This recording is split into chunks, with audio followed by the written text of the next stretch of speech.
How are you? I'm very well. Thank you so much for your time today. I really appreciate it. My It's, t- pleasure. My pleasure. it's taken me quite a while to get a hold of you, and I'm so glad we finally got there in the end. Well, good, good. Sorry about that. I didn't No, know not a that. problem. Not a problem at all. How's life for you these days? Well, Where do we find you? You're in Nashville? yes, I've been down here for quite a few years. I came down here for the songwriting community. Ah, that's so good. What a It, what a legendary career you've enjoyed so far and still going strong, Felix. Are you happy to walk me down the road a bit and tell me how it all got started? well, I mean, how it got started. Well, it all started many years ago when my mother decided I had some musical talent and enrolled me in a classical music school, a very serious one for about 8 years of my life. Right. That's where it all started. And it went from there to Syracuse University, and then from there to the Catskill Mountains. And this is where things started to really become interesting. This group came in to work at the Catskill Mountains called Joey Dee and the Starlighters. Uh-huh. They had a big hit in the early '60s called Peppermint Twist. Yeah, I remember it well. Sweet copy, And that one, long right? story short, I mean, basically the group went they went to Europe, and their organist quit on them. And they remembered me, called me up just as I was about to go back to university, and invited me to play with them in Germany. Right. And as luck would have it, there was this group opening for them called the Beatles. So I was able to see the Beatles before the United States saw them, Wow. and that kind of opened up the door for me, where I said, "Well, I think I can really do this. I think this could be not only musically, but it looked like a lot of fun." Yeah, amazing. Gosh, the Beatles had such an impact on so many of today's musicians, didn't they? It's incredible. The more people I speak to, the more tell me how influenced by that band they've been. Well, for many reasons, also besides the fact that they were brilliant, the doors that they opened up, for example, prior to them, and of course, people like Bob Dylan and a few others, no one really wrote their own music. That was unique. Ah, Uh, there are exceptions. Buddy Holly, I think, did, and some of his group, but for the most part, they opened that door to all of us to become songwriters. all You right. I know, didn't realize that. So they kind of gave you permission to do your own thing. yeah. Prior to that, people would go to publishing houses and they would have professional songwriters write songs, and then they would submit them to artists. But that opened up a whole new career for many people to become songwriter artists. Okay. Oh, And I've that's learned only something one new. of the contributions. Yeah. The other contributions, I mean, seriously, from a radio point of view, radio in those early days was pretty strict. They're still pretty strict, but I mean, the rules were like, you have to have an under 3 minute song, and has Yeah. to, like be, you got to watch your lyrics, and Yeah. the type of music, the genre has to be pointed towards a certain demographic. Well, when the Beatles put out a record, the radio stations had to play it. It was mandatory because otherwise people would tune in somewhere else. So they opened the door by, for example, yesterday and Michelle, Yeah. for me and to come out with "How Can I Be Sure," which was a ballad in 6/8, which was unheard of, but they did it, so why can't I do it? Right. So those doors that they opened up, we'll never be able to repay them. That's really quite amazing. I thought I knew a little bit about music. I'd never heard that being explained like that before. Thank you very much for I that. mean, seriously, they were phenomenal. Well, they were just so revolutionary then in so many Correct. ways, weren't they? In more ways than just the fact that they had great songs and Yeah, great singers, yeah, much more than that. They opened up so many doors. yeah. So you came home from having witnessed them before America even got Right. a view of them, and you decided that you can do this. What happens next? Well, we had a little obstacle in those days called the United States Army. we we uh, we had to make sure that we had freedom of movement to not have to go serve the country at that time before we Uh-huh. could start anything. But once that was kind of removed from my schedule, they were pretty choosy in the beginning, and so they So passed you me didn't over. have to, they passed you over. Yeah, I mean Lucky. that's a very short synopsis of what it was like. It was pretty difficult because of the fact that really very scared to go over to Vietnam and Of all that. course.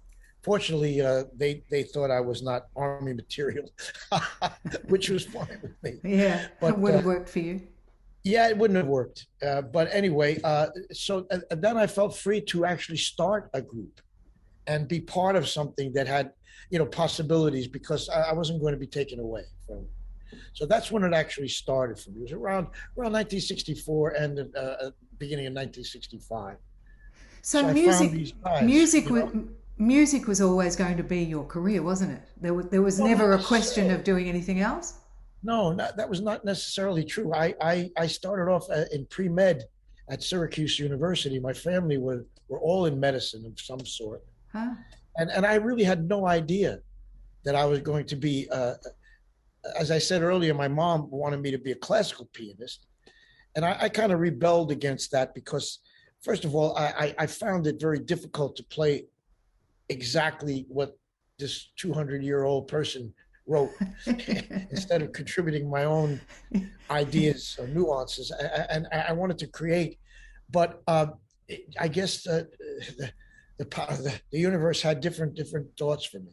Right, right. So you're back in '64 and you decide you're going to form the band. How do Right. you find the guys? Well, again, the band that I was with at that time, Joey Dee, uh, uh, had a club in New York City, and he had members of this band that two of which and myself became Rascals. Because when I was relieved of the commitment, I said to these two other gentlemen, the singer, other singer was named Eddie Brigatti, Uh-huh. and the guitar player is named Gene Cornish. Would you like to try this on our own? And they said yes. Now the drummer that was with us at the time did not want to. So through this very lovely lady that I was seeing at the time, I met this phenomenal drummer by the name of Dino Danelli, who was a perfect fit because he was just magic, really magical. And we started the band. The band started, and within 6 months of that date, we had a recording contract because Wow. it was a really good band, and some that I'm really proud of because of the fact that they uh, they were all really good at what they did. So you were a hit from the get go, and the Immediately. how amazing! Were you surprised by that? Well, I was surprised by everything in those days because, as I say, I really felt that, I was on a path that was kind of divined for me because I really had nothing to do with it except for the idea, and it just happened and it happened and it happened. And it was just so fun, because, you know, people struggle to do something that they're not supposed to do. And it's so wonderful when you don't have to struggle to do something that you are supposed to do. And you find immediate success by doing that. It's incredibly lucky.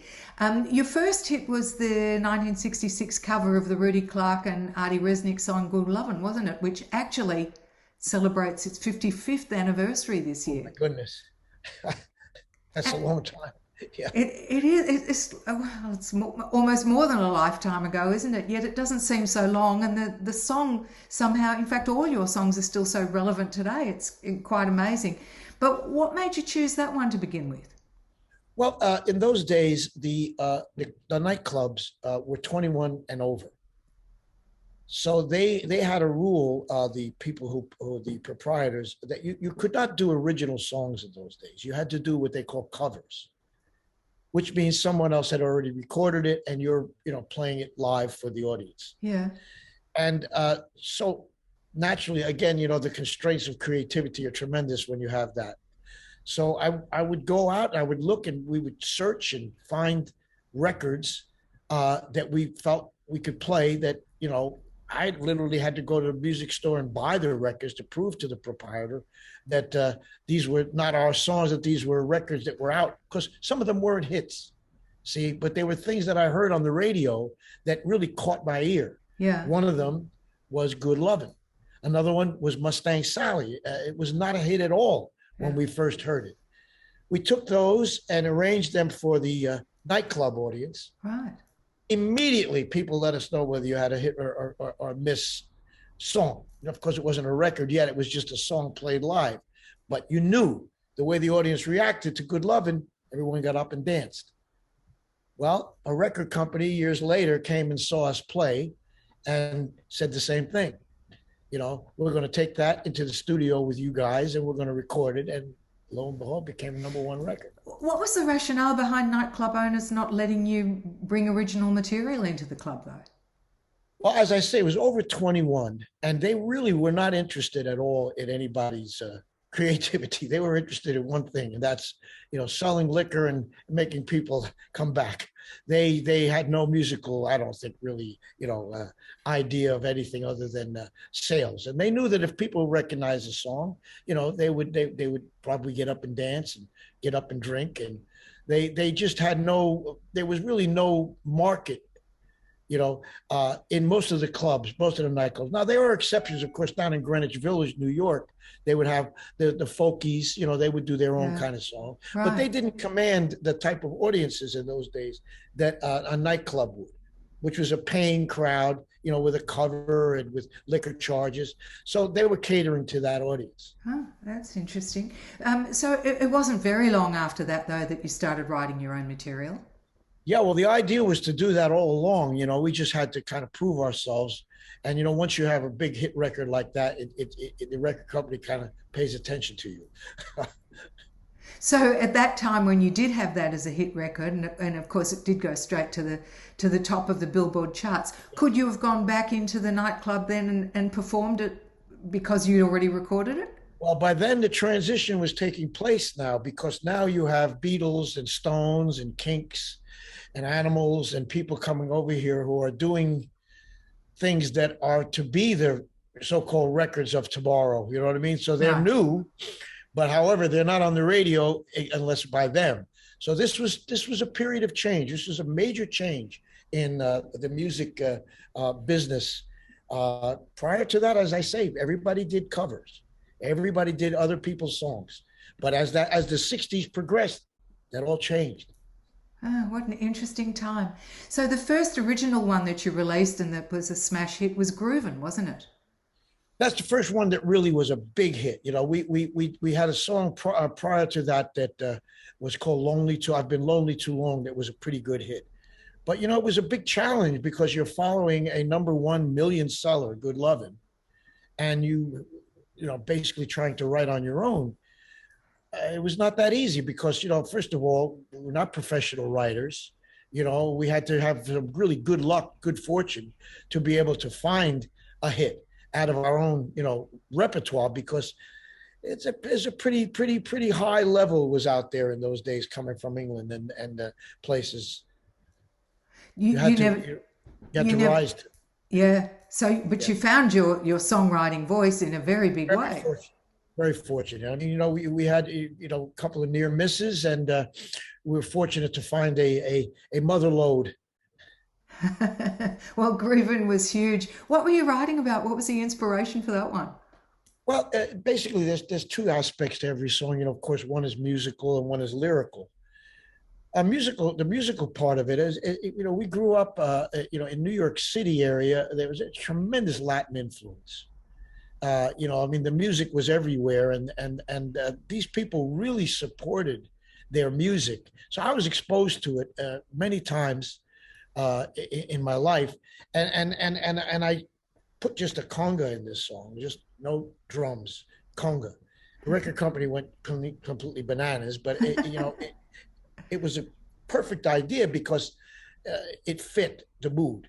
And as far as from a lyrical point of view, you know, what people really don't understand, or they do understand and don't like it, is the fact that musicians usually work on Fridays and Saturday nights. That's the main, you know, time when most folk can go out.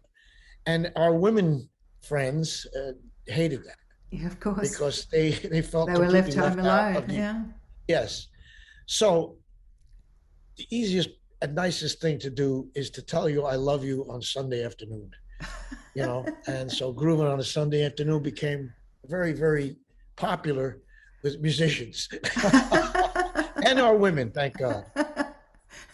So it was like a way of making amends and making it all okay for you to head out again on the next That's Friday true night. because it's true. I mean, they have to sit around and they can either come to the show, which I mean, after a while, I mean, they don't like. So I understand. Oh, I don't know.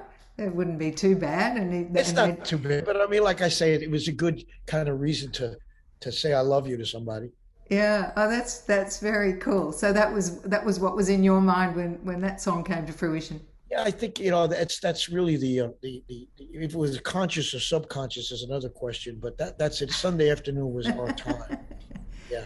Oh, that's so nice. You followed that one up with a string of other hits that you had. How Can I Be Sure? A Girl Like You, A Beautiful Morning, which, I mean, each one better than the next. Hard to pick between them. I mean, you were just on fire.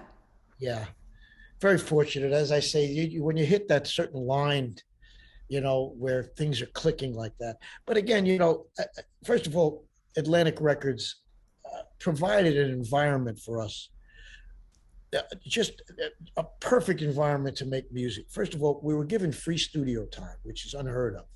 So we were allowed to stay in there as long as we liked and just make music. Amazing. Second of all, I really wanted to produce the band myself, ourselves. I really did not want outside influence because I felt that there was something there that people liked that I really felt I could reproduce. However, the audacity of that is ridiculous because of the fact that we had no training. So Atlantic put two wonderfully talented human beings in the room with us. One was Tommy Dowd, who was a legendary producer and engineer, Yep. amazing. And another one was a Turk by the name of Arif Mardin, Mardin, who was sort of our George Martin. All right. In other words, he was our musical thesaurus. We threw an idea at him, and he immediately was able to put it into either an arrangement that fit or just something glorious that would command wonderful ears to hear. So we were very fortunate to have a very fertile environment to plant seeds in. So, of all of those massive hits that you had, Felix, is there one that's closest to your heart, one that you could point to that's your absolute favourite? Well, I don't know about absolute favorite, but I mean, seriously, like there's certain ones that, you're really proud of, like for example, when People Got to Be Free became a hit, that was it was a direct result of an accident, actually, an assassination of Robert Kennedy. I was working for him and I was dating a lovely lady who was actually present when that horrible event took place. Huh? And so it triggered an emotion of got to say something. We've got to we got to make a statement. It's time to put our views on table, and so that people can see. And what I was so gratified by is that at that time there were a number of places in the world that were oppressed, such as Hong Kong, such as Union of South Africa, such as Berlin. That song became number one in all those places. And, that has always been something that I've been very proud of. I was reflecting on that song just last week. We celebrated Eddie Bogarty's birthday and played a couple of tracks on my radio show. And People Gotta Be Free, I thought is just so pertinent today also with all of the lockdowns that everywhere in the world has been experiencing. And of course, so many trouble spots still exist. Not a whole lot's changed. I mean, it's kind of changed, but not changed, doesn't it? Well, it's time for a change, though. I mean, seriously, this not too pleased with the state of the world right now. No. I mean, our generation, we really tried our best to make some, changes that would be lasting, based upon a lot of kind of like consciousness, of cosmic oneness, if not want of a better word. I don't know that we've achieved that. I think it's gone a little bit further apart rather than closer together. Yeah. And we really, I really sincerely believe in that. We should all get together as human beings. And we haven't quite got there yet. No, to say the least. Yeah, to say the least. Who knows when that will ever be? I have to ask you, because I keep thinking about what your parents must have been thinking this whole time. If they'd both wanted you to have a career in medicine as everybody else in your family had, what did they think about you branching into music? And did they become extremely proud that you were having hit after hit and their own kind of desires for you settled down? Well, my father survived. My mom did not succeed. Oh, I'm sorry. My father, that's probably the only reason I was able to leave classical music, because she was pretty strict about me learning the classics. But my father, he enjoyed it very much because of the fact that it was total phenomenon to him, because he was very conservative, type of human being, and he's getting exposed to this mad world that I was part of. Yeah. But he enjoyed it because he was able to travel with me. Like, for example, during the World War II, he was in Hawaii. Well, the Rascals were huge in Hawaii. Right. So I was able to bring him and many other members of my family over to the islands many times. Where you were and celebrated. That was just really, that's one of the memories that I have of the whole band bringing their parents to places that they dreamt of, always going to, like Hawaii and things like that. And, he enjoyed it. Let's put it like that. Yeah, that's so nice. Oh, you must have been extremely proud to be able to do that. That's lovely. Yeah, and some of the boys, some of the guys did not have the advantage of their family being able to have their own homes, so they were able to purchase homes for their folks and give them a nice life. So it was a joyous occasion for most of it, until as we got toward the later years, when things started to get a little crazy, Yeah. I'm still get confused about when you changed from being the young Rascals to the Rascals. I don't have a clear picture of that. Was that just because you got older? No, basically there was a kind of a misunderstanding in the beginning. We started off with this idea for the name The Rascals. And as we approached as the second record, which was Good Lovin', our manager was given a notice that someone else had access to that name. It was called the Harmonica Rascals. So unbeknownst to us, he changed it to the Young Rascals. And a group, the name of a group, I mean, if you've been exposed to any kind of musicians, you know that the name of a group means a lot to them. It's something that, you don't just take it out of it. So the Young always bothered me. It always bothered us. There's a connotation to that with this television show called The Little Rascals, for example, which was on for many years. And so as soon as we established sort of like a credibility, I said, look, let's go back to The Rascals. I understand that from a business point of view, it created some confusion. But it was a very personal thing, the name. And why did you choose The Rascals in the first place? Well, that's a great story also. There's this television personality in the United States called Soupy Sales. I don't know if you're aware of it. I've heard of it, yeah. Soupy was like he was almost like a kid comedian. In other words, he had a show on that basically was supposed to be for kids, but all of us loved it and adored it. I mean, he was silly, wonderful man. And, excuse me, let me shut this. No problem. And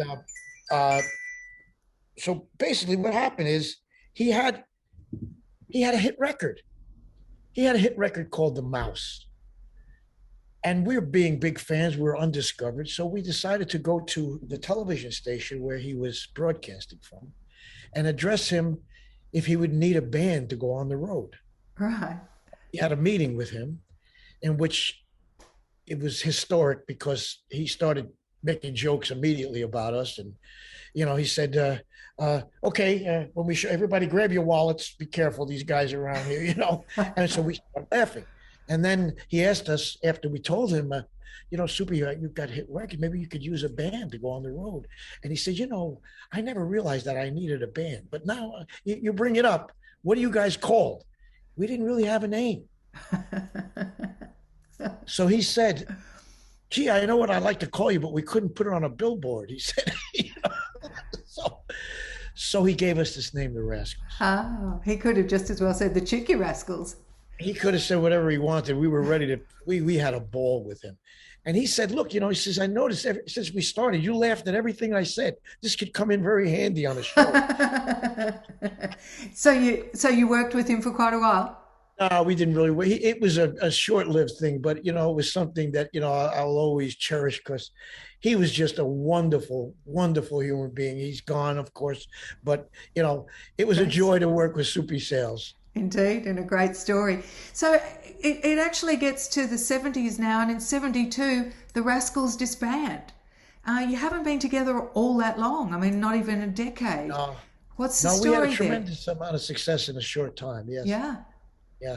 So what happened that you broke up? Well, you mentioned the name Eddie Brigati. I mean, we were going from Atlantic Records to Columbia Records. We were free agents at the time, and one of the main reasons that we wanted to be on Columbia was that Columbia was an international label, whereas prior to the Led Zeppelin coming to Atlantic, they were a different record company in every country of Europe, including Australia. We had a tough time because of that. So Columbia would have given us the international presence that I really, thought we deserved. I thought we should get.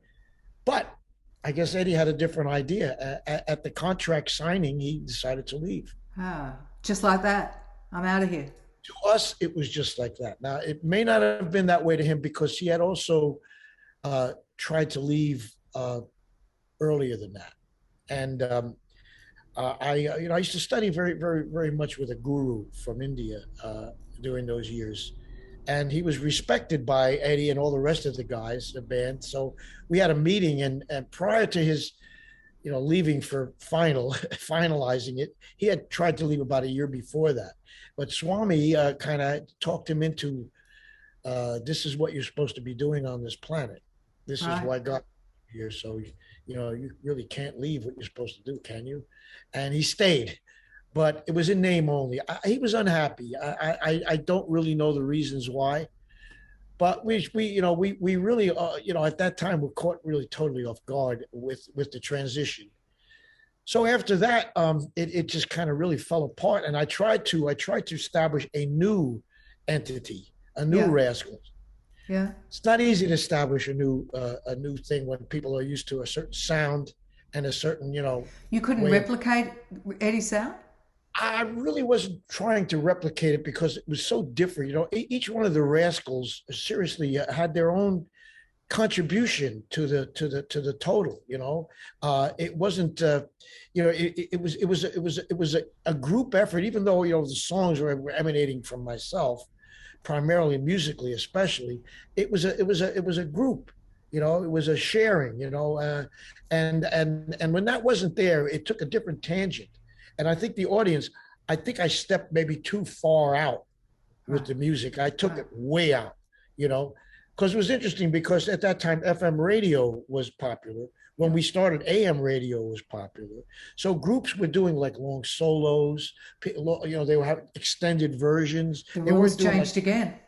So I tried to do that, and I think the audience, I don't know whether they liked it or not. But I know that the albums that I did in Columbia have sold all over the world.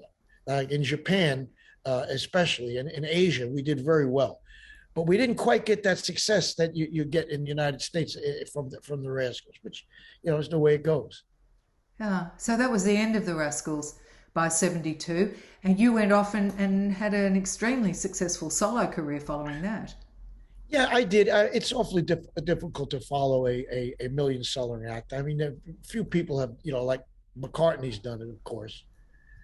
Sting has done it. But most of the people, even Mick Jagger, when they go out, people want to hear the Rolling Stones, Yeah. So, but I have no complaint about it because, it's I think it's very important to be happy in life, you know, and feel like loved and wanted in every way, shape, or form besides your pocketbook.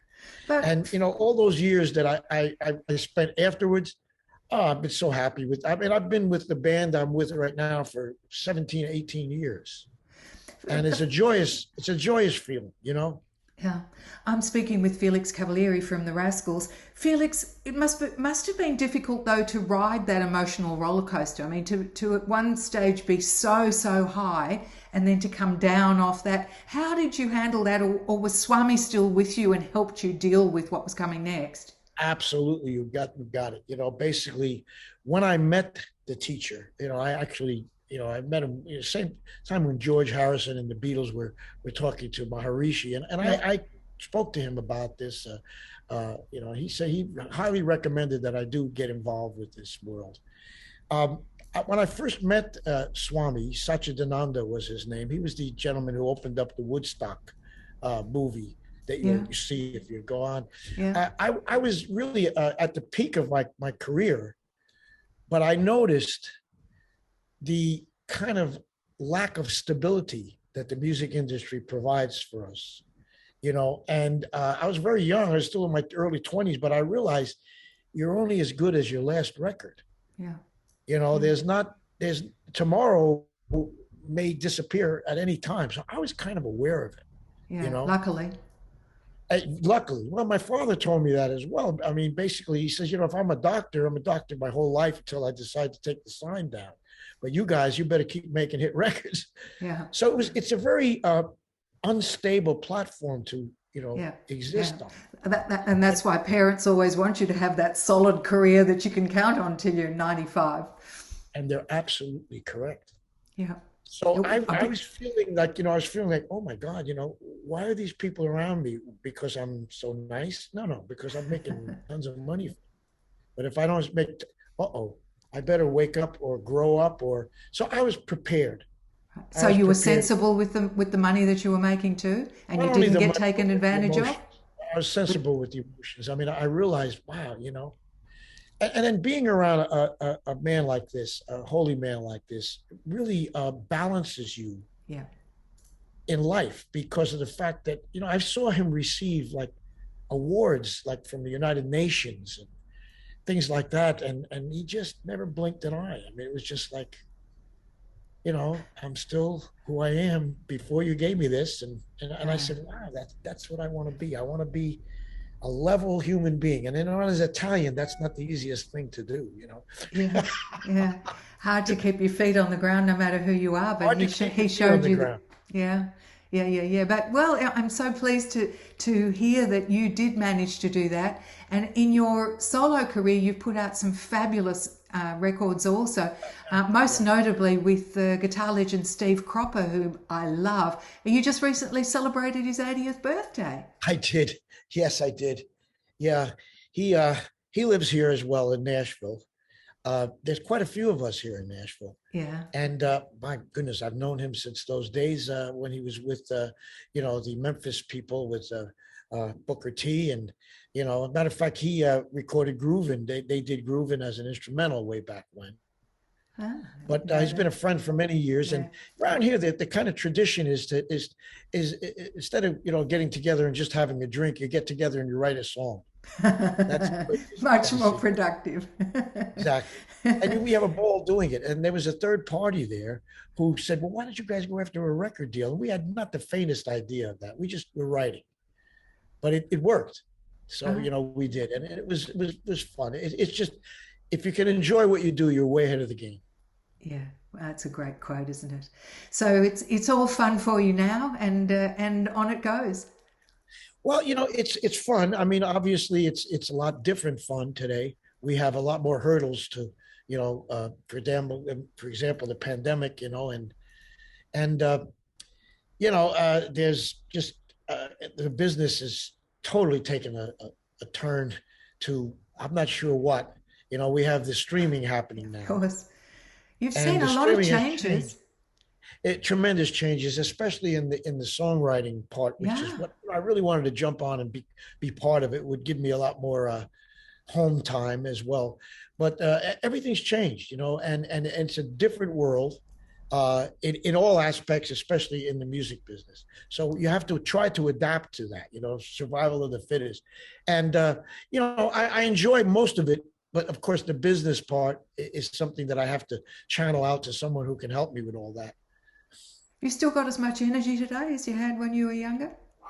Yeah, and most of us do. I really find a lot of the oldie but goodie guys and gals, we kind of given a little more than the average bear. We get a little bit like, I did a tour with Ringo in the '90s, and seriously, I mean, you have to pull him off the stage. I mean, he'll stay there as long as you'll listen to him. It's a joy So, of. so what's the secret to all that vitality? Well, I just think I'm not sure from a genetic point of view or from all I know is that if you really enjoy what you're doing, it's easy. And of course vice versa. If you hate what you're doing, it must be very difficult. Felix Cavaliere, an absolute pleasure chatting with you today. Thank you so much for being generous with your time and filling us in on all your stories. It's just been awesome. Well, thank you, Stan. I appreciate you as well. And I've never been to your wonderful country, Haven't and you? I would really love to get there one day. So thank Bye. you. Bye now.